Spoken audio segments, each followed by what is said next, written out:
Hola a todos y bienvenidos a Historia al Cuadrado en Casa, el podcast de Muy Historia para que no te cuenten historias. Soy Daniel Delgado y con mi compañera en pantalla Eva Domínguez vamos a intentar romper un poco la rutina y a viajar echando la vista atrás para repasar algunos acontecimientos históricos importantes. Buenas, Eva. Hola Dani, ¿qué tal? Bueno, pues nada, lo dicho, bienvenidos un día más a nuestro programa y muchísimas gracias por estar al otro lado. Sobre todo esperamos que paséis un ratito entretenido en estos días de confinamiento y desde luego que por nuestra parte pues vamos a poner todo nuestro empeño para que así sea. Y bueno, en primer lugar, sobre todo, y por favor, mil disculpas porque el sonido igual no es del todo bueno como nos gustaría, pero intentaremos que haya los problemas técnicos menos posible. Se hace lo que se puede. Como todos sabéis, las circunstancias las que son, así que lo dicho, muchísimas gracias por vuestro apoyo y nada, sin más dilación, empezamos con el programa de hoy, en el que vamos a hablar de una de las figuras mitológicas más icónicas, por no decir la que más, y es Zeus. Lo que pasa que en este programa vamos a cambiar un poquito la dinámica en comparación con los programas anteriores, ya que esta vez no va a haber experto al que entrevistemos. Sí. Pero bueno, en primer lugar lo que vamos a hacer va a ser una serie de datos curiosos acerca de esta icónica figura de la mitología, porque si nos ponemos a hablar de todos los dioses o semidioses que conforman el conjunto de la mitología griega, pues nos daría para llenar el contenido de podcast de todo el año. Así que bueno, vamos a daros unas pequeñas pinceladas sobre los dioses de la primera generación y centrarnos un poquito más en la figura de Zeus. Claro, porque es lo que tienen las mitologías politeístas, que aunque Zeus fuese el rey, pues tenía todo a su corte ahí metida en el Olimpo y cada uno tenía sus propios poderes, los objetos por los que eran adorados. Vamos a hacer un repaso un poquito, muy rápido. Como ya hemos dicho, Zeus es el rey de los dioses y el gobernante del Olimpo, dios del cielo y del trueno. Se le suele representar con el águila, como un señor barbudo, como lo hemos visto en las películas de Disney. Y pues era el hijo de Cronos, el único que no fue devorado por el titán y el que salvó al resto, por eso se convirtió en rey. También tenemos a Hera, que era su esposa, la reina de los dioses y diosa de la familia, del matrimonio. Poseidón, señor de los mares, los terremotos y los caballos. Hades, señor del inframundo. Apolo, dios sol, patrón de todas las artes, de la belleza masculina, de la medicina. Atenea, que era la diosa de la sabiduría, la artesanía y la estrategia militar. Afrodita, diosa del amor, de la belleza femenina, de la sexualidad. Ares, dios de la guerra, de la virilidad masculina, y de todo lo que fuese pues, violento y sangriento. Dionisio, el dios del vino y de todos los excesos, del éxtasis, del placer. Hermes, el mensajero de los dioses. Artemisa era la diosa de la caza, diosa virgen, de la virginidad también, del parto y del tiro con arco. Hefesto, que era el herrero de los dioses que fabricaba sus armas y aparte era el dios del fuego. Y por último, pues Demeter, que era así como la última más grande, más importante, que era diosa de la cosecha, de la agricultura, del pan y de las estaciones del año. Y un poquito por encima, el currículum más o menos queda cubierto. Pues sí, la verdad que es que, como veis, y solo son los de la primera generación, abarcan un montón de historia, de mitología griega y ya no vamos a poner a hablar de los mitos que tiene cada uno de ellos porque entonces sería inabarcable. Y si nos metemos con hijos y más... Bueno, no terminamos. Bueno, con Zeus ya tenemos suficiente como vais a poder ir comprobando. Bastante, sí. Lo que habíamos pensado para esta segunda parte es un apartado que yo pienso que va a ser como muy interesante porque a la hora de contemplar una obra de arte, un cuadro en el que aparece Zeus, tengamos como las herramientas para poder reconocer si es o no Zeus y de qué manera está representado. Como ya ha dicho Dani, pues Zeus es el dios del cielo y habita en las altas montañas del Monte Olimpo. Va a nacer en Creta, concretamente en el monte Ida, y su madre lo ocultó de su padre Cronos mediante una piedra, engañándolo como si fuese una piedra envuelta en pañales, mientras el auténtico Zeus, esto lo hizo para que no se lo comiese. Como sabemos, Cronos o Saturno se comió a sus hijos, entonces su madre no quería que Cronos acabase con la vida de este, entonces lo ocultó en brazos de una ninfa y fue alimentado por la cabra Amaltea. Cuando Zeus crece, la propia ninfa le hace una una capa con piel de cabra y es como una especie de, o sea, esta capa es la capa éfida y es como una especie de manto que le tapa, pues bueno, lo que le tiene que tapar. Iconográficamente, pues como ha dicho Dani, se lo vamos a ver pues sentado en un trono, con su barba y su cabello abundante, como estamos muy acostumbrados a verlo. Va a aparecer normalmente la figura del águila a su lado. También va a aparecer un cetro como una especie de bolsa con una serie de rayos y un cetro, ¿vale? Y lo vamos a ver también como emperador romano, pero aunque aparezca con otros rostros, porque dependiendo si se trata de un emperador u otro, el rostro va a ser diferente, pero si aparece con estos atributos es que se quiere representar a X emperador como Dios, ¿vale? Y bueno, también vamos a ver imágenes de Zeus de que sí, bueno. Pero vamos, que dependiendo del mito, lo curioso de esta figura mitológica es que dependiendo del mito del que se quiera representar en la pintura, lo vamos a ver transformado, digamos, en una figura o en otra, porque Zeus, ya lo veréis a continuación, es muy astuto, siempre se sale con la suya y para conseguir sus propósitos, pues bueno, adopta diferentes formas que veremos más adelante. Sí, era un poco el listo del bar, pero llevando los niveles de ligue a otro, bueno, a otra dimensión. No te puedes imaginar, no se le escapaba nadie, no voy a decir ni unos ni otros, nadie. Sí, es que además claro, ya no era solo en su aspecto, digamos, de hombre, porque al final, siendo un dios tan poderoso, no era muy común verle como humano, sino que además tomaba el aspecto de cualquier cosa. Ya no, de hecho es muy curioso en los cuadros que comentabas, Eva, que ves un animal con una mujer y dices algo raro hay ahí y luego te enteras de que es el propio Zeus que se ha disfrazado. Ahora cuando pasemos a la tercera parte, que son los amores, vamos a explicar un poquito, en resumen, los mitos más importantes de los que participe Zeus. Y veremos en qué animales o en qué objetos se transformó para llevar a cabo sus argucias amorosas. Así que, Dani, si quieres hablarnos de los amores mortales. Pues sí, Zeus aprovechó bastante bien el tiempo, era el Julio Iglesias de la mitología griega y además lo hizo tanto con otros dioses y otras deidades como con humanos. Entre los dioses, pues, prácticamente el resto de los dioses del Olimpo, que no son sus hermanos, son hijos suyos. De sus principales amantes podríamos mencionar a Metis, que era hija de Océano y Tetis. En un primer momento fue la que se ocupó de Zeus y después, cuando él ya creció, quedó embarazada de este y, según la profecía, su hijo tendría más poder que el propio Zeus. Por lo tanto, Zeus literalmente se comió a Metis, igual que Cronos había hecho con sus hijos, y dentro de su estómago nació Atenea, y salió a través de una herida en la cabeza de Zeus que le provocó Hefesto, completamente adulta y vestida con armadura, lanza y escudo. Que es curioso porque además por eso se relacionaba como que Atenea era la diosa del pensamiento, de la sabiduría, porque salió directamente, o sea, literalmente de la cabeza de Zeus. Así es. También tenemos a Temis, que era la diosa de la ley divina, y fue la que recomendó que cogiese la piel de la cabra Amaltea, que has comentado antes, Eva, para que se hiciese una capa con ella para cubrirse sus cositas. Un caso curioso es el de su propia tía, a ver si pronuncio bien el nombre porque es un poco complicado. Nemosine, que era la personificación de la memoria y con la que Zeus estuvo 9 días y de cada día que estuvieron juntos nació una hija, las cuales eran las 9 musas que personifican todas las artes. También podemos destacar... Totalmente no perdía el tiempo. No, 9 días, 9 embarazos, creo que es un porcentaje bastante aceptable. Total. También tenemos a Eurínome, a Leto o Latona, que era hija de Ceo y Febe, y antes de que Zeus intentase unirse a Asteria, su hermana, se escapó con él, convertido en una codorniz, como ya hemos dicho, le gustaba mucho esto del transformismo, y se arrojó al mar. Entonces se convirtió, según la leyenda, en la propia isla de Ortigia. Luego Zeus se casó primero con Leto, pero después acabaría casándose con Hera, después de que ésta la rechazara durante unas 300 veces, si no recuerdo mal. Y eso, entre los hijos de Zeus que siguen siendo divinos, pues tendríamos a Ares, tendríamos a Dionisio, que dicen que nació 2 veces porque Zeus fulminó a su madre y se lo tuvo que coser al muslo.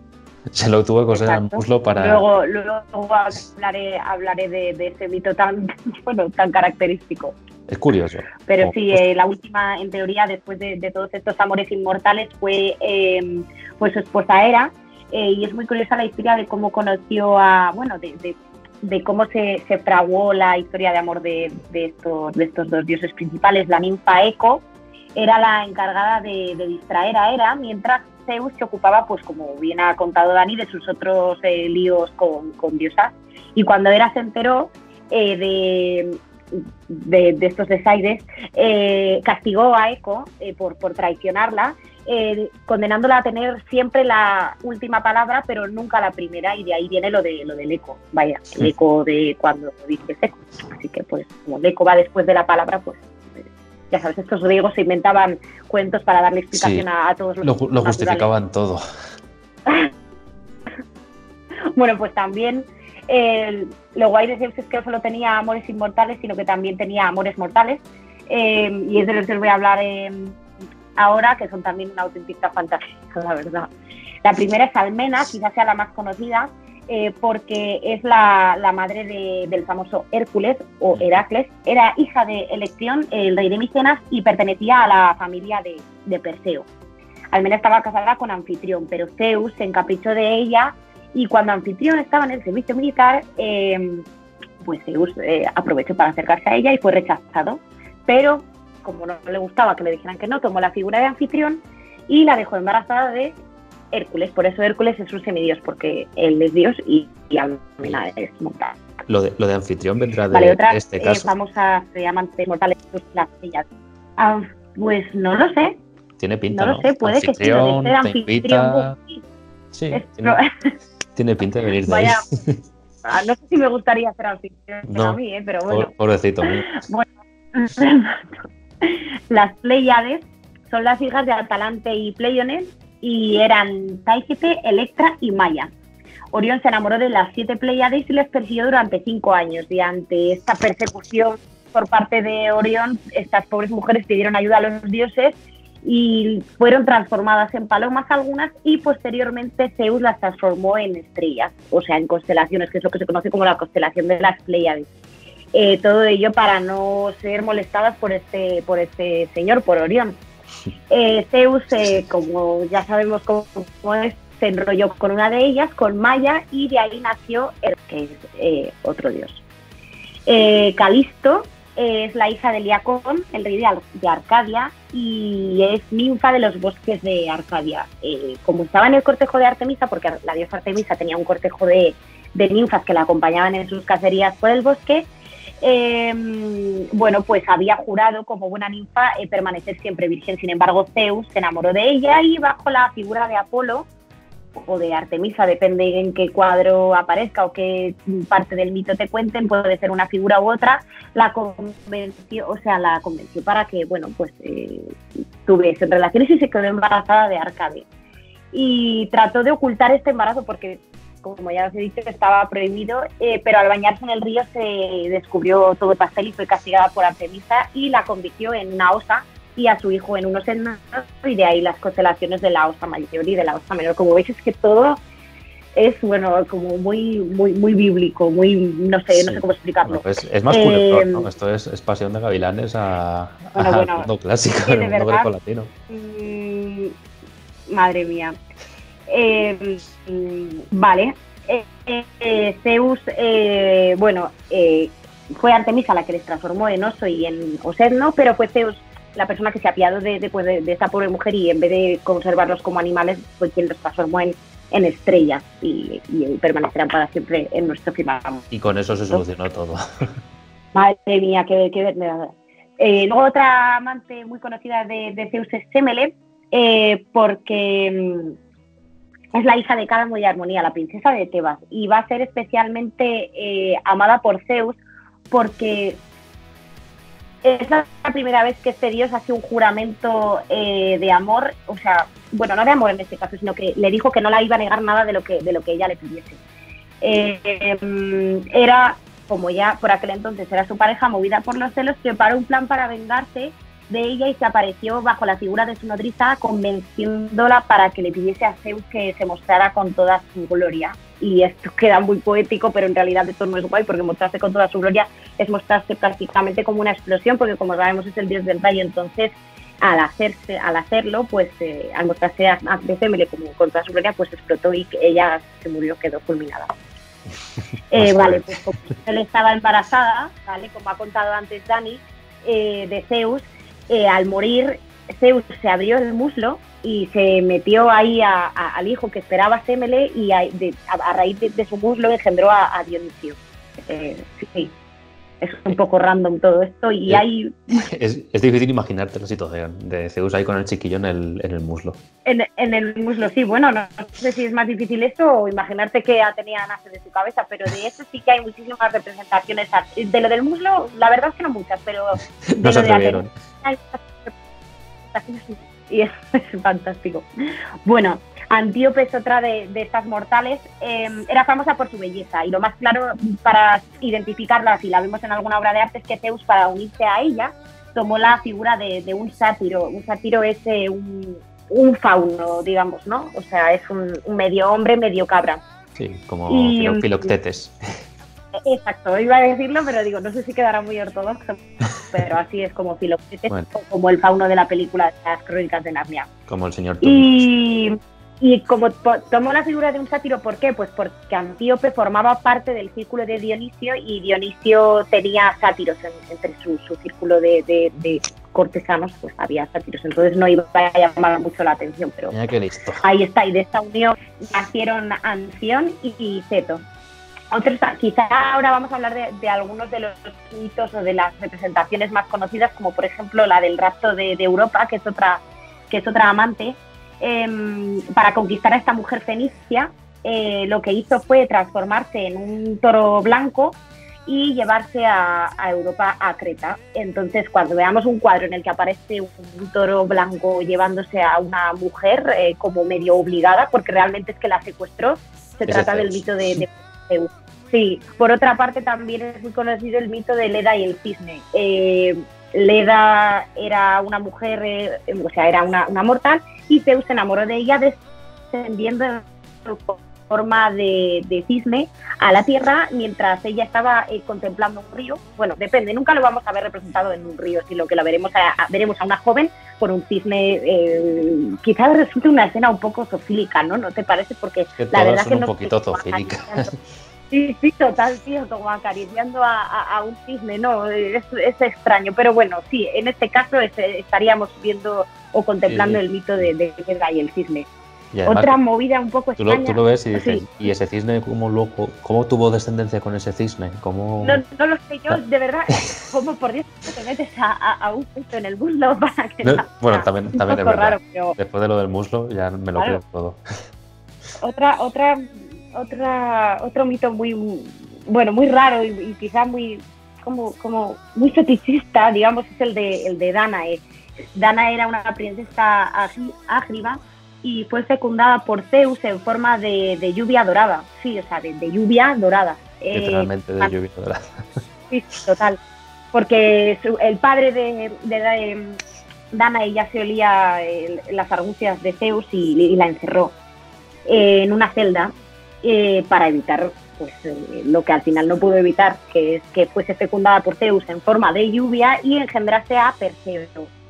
No, pero esto también lo hizo Poseidón, ¿eh? A Poseidón también le molaba lo de vestirse y convertirse en cositas.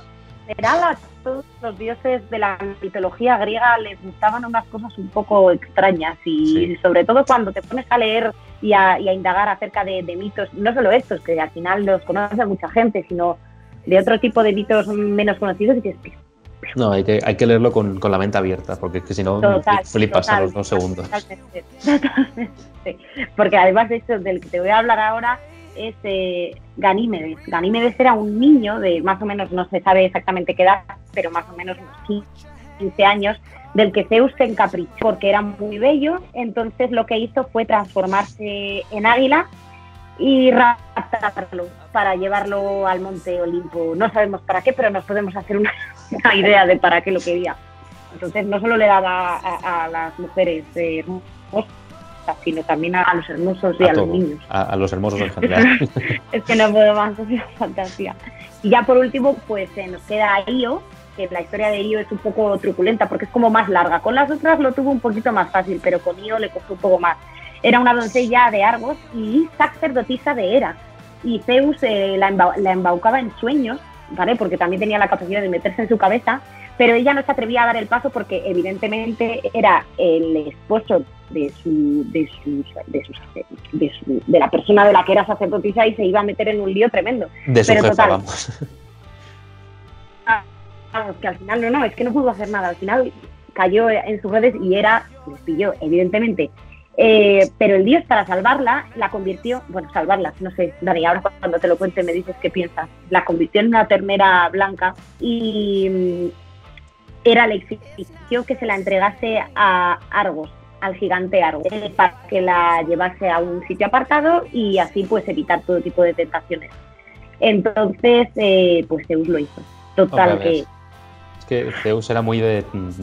La he liado parda, ahora voy a intentar arreglarlo, pues eso, convirtiéndolo en constelación o haciéndolo una ternera y claro, bueno, con un gigante. Que a esta pobre la llevaron a un sitio apartado vigilada por un gigante horroroso, la ataron a un árbol y lo que hizo Zeus para liberarla,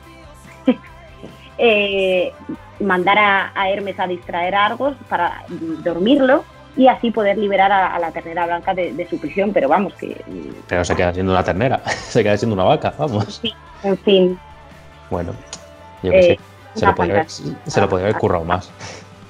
Los amores de Zeus, que si os han parecido pocos o poco interesantes, pues es que ya no sabemos qué contaros. También y hay más, hemos cogido los más importantes, pero será no parar la cosa. A mí me gusta mucho que tiene una relación con Demeter, con su hermana, que esto no lo hemos mencionado, después de matar a su propio hijo, Iasion, que se había enamorado de ella. De esa relación nace Perséfone y luego, muchos años después, el propio Zeus se hace pasar por Hades, su hermano, para tener relaciones con Perséfone, su hija.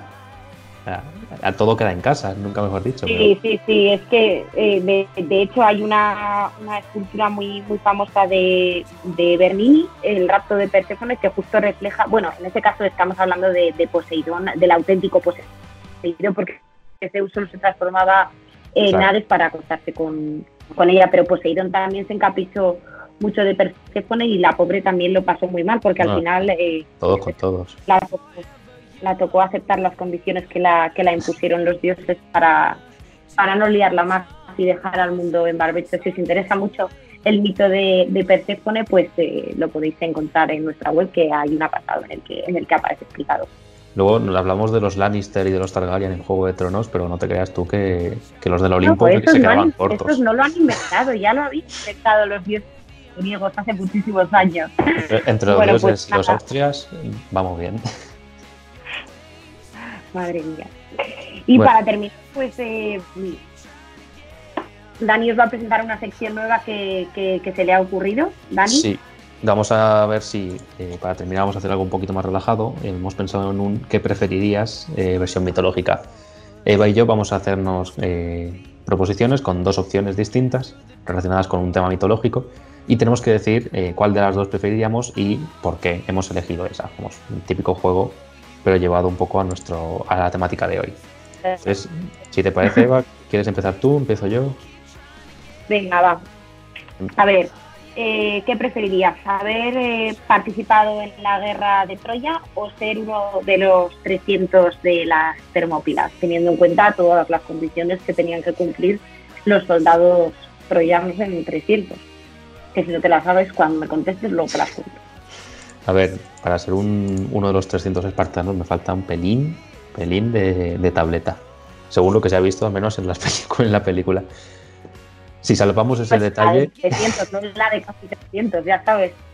Todo se puede disimular. Yo sería el que les llevaría la espada y los escudos, porque me falta fondo para ser como ellos.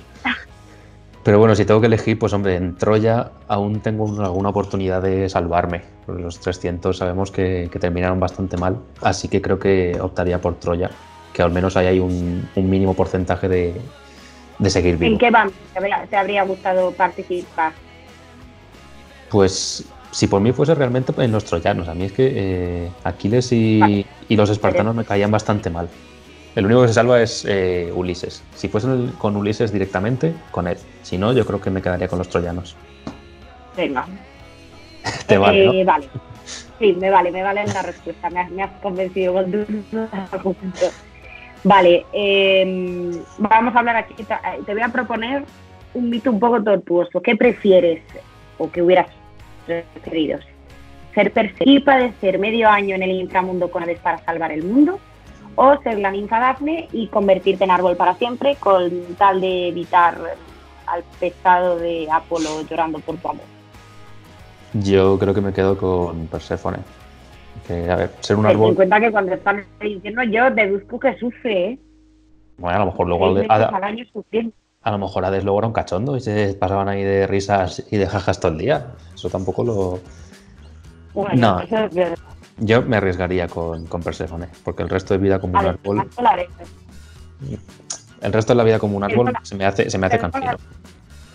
Además sería muy guay, no lo sabemos, pero según la película de Disney tenía a pena y a pánico y seguro que te echarías unas risas con ellos si estuvieses. Todo el día ahí metido, seguro que tenía algo por ahí. No creo que si no podía salir de su reino, algo tendría para hacer. No me lo imagino ahí con musarañas. Conociendo los mitos que de los que hemos hablado antes, preferirías ser Hera, ¿vale? La primera esposa de Zeus y al final la que corta el bacalao, porque ella casi va a misa, o alguna de las amantes de Zeus. Si de ser así, ¿qué amante te gustaría haber sido? Mortales, ¿eh? A ver, es que las amantes no terminan demasiado bien, como hemos visto ya, que lo pasan regular.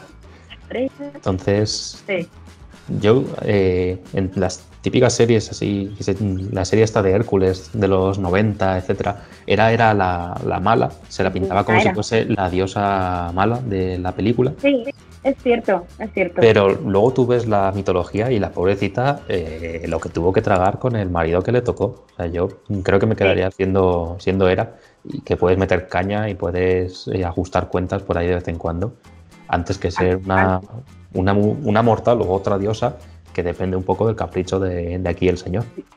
Totalmente. Muy bien, Dani, me están gustando tus argumentos de decisión. ¿Has visto?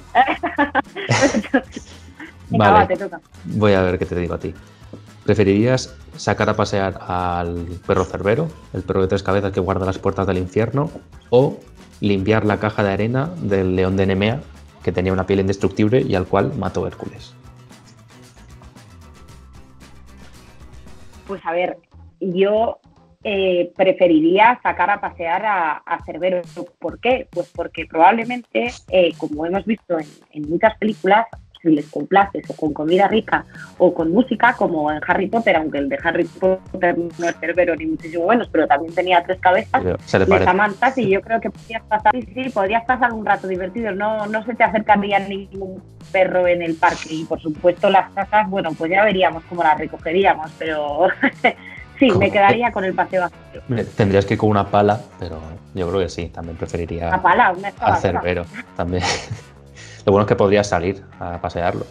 Algo. Sí, mira, ahora me vendría súper bien tener un Cerbero para salir a pasearlo y por lo menos, no sé, pues volver a ver la hierba otra vez, o tocarla por lo menos, que verla la veo. Bueno, segunda pregunta. ¿Preferirías ligar con Zeus como cisne o ligar con Zeus como toro? ¿Pero ligar te refieres a cortejar o llegar a consumar? Pues eso ya según cómo se dé la noche. O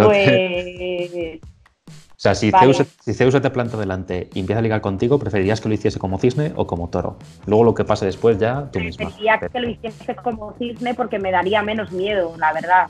Sí, yo creo que como cisne. Además es como más dulce, ¿no? Según el mito, el cortejo, bueno, no cortejo, sino de manera de acercarse a la persona o sea, siendo cisne que siendo toro casi la secuestra. Siendo cisne es más fino. Sí, me quedo con el cisne. Pues sí, Me quedo con el cisne. parece que el cisne al menos sería como más tranquilita la cosa. Sí, Habría que verlo. Luego ya veremos lo que pasa, pero sí, me quedo con el cisne. Bien, me gusta la respuesta. Y último que preferirías. ¿Harías un crucero por la laguna Estigia, el río que lleva hasta el Hades en el barco del barquero Caronte?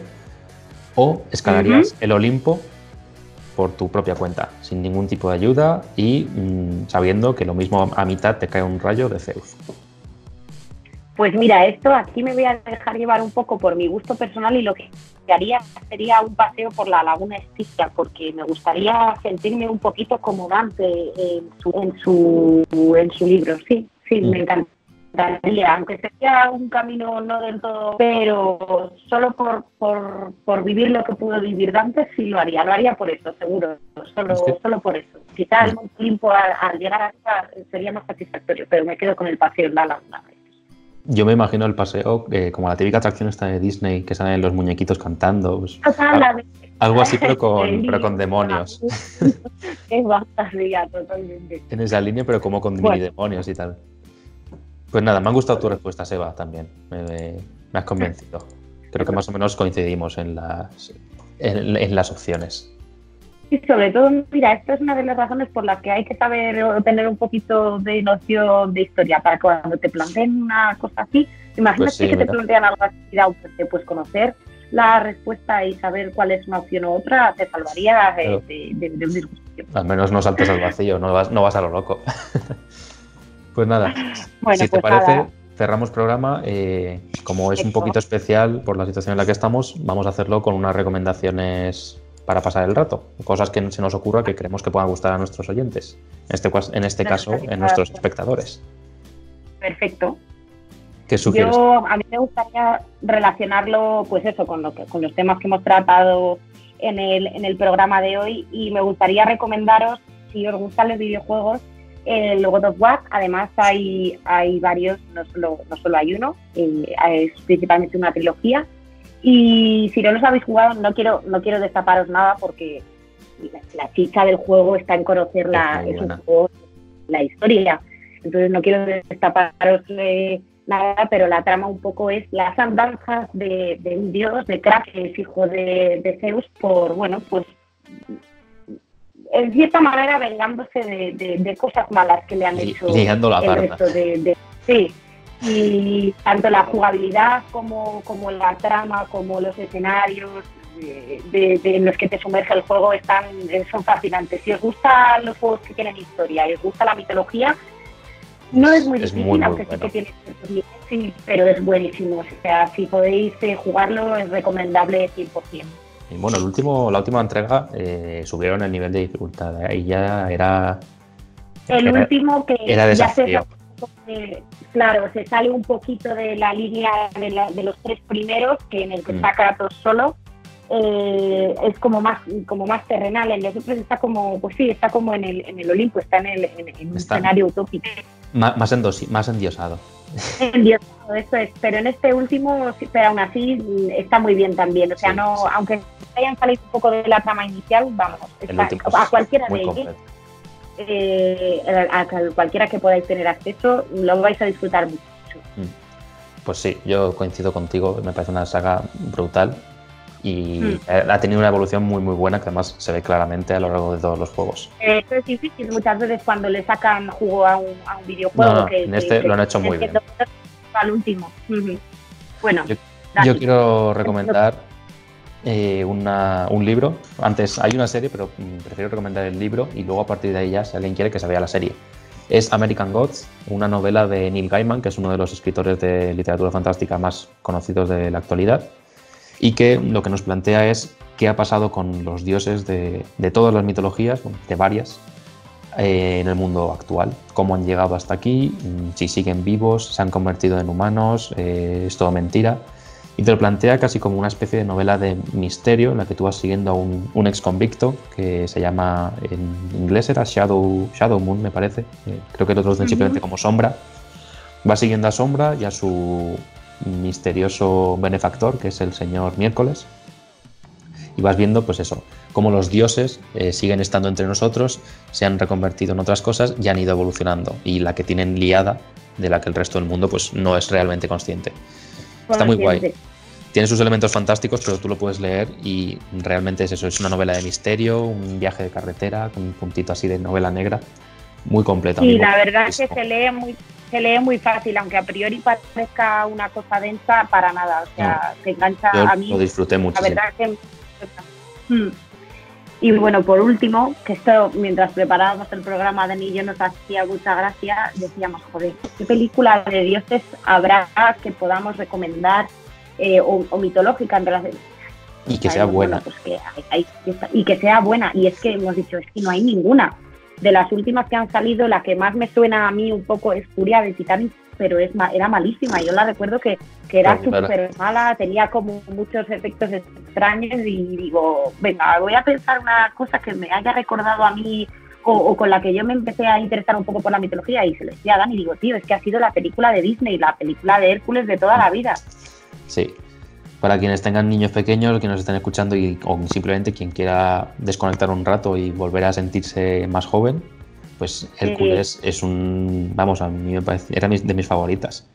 Y si te fijas, realmente tiene un montón de guiños a la historia del héroe mitológico, muy adaptados, obviamente, sí, pero tiene muchos detalles. La manera en la que en la que están presentados los personajes es muy icónica, porque vemos eso, pues a Afrodita súper bella, súper rosa y súper todo, a Hera pues como mamá cuando tiene a Hércules niño, a Hades súper siniestro, o sea, todos los dioses están como muy identificados en su arquetipo típico, como Hermes. Yo me acuerdo del Hermes volador tan rápido con sus alas en las sandalias.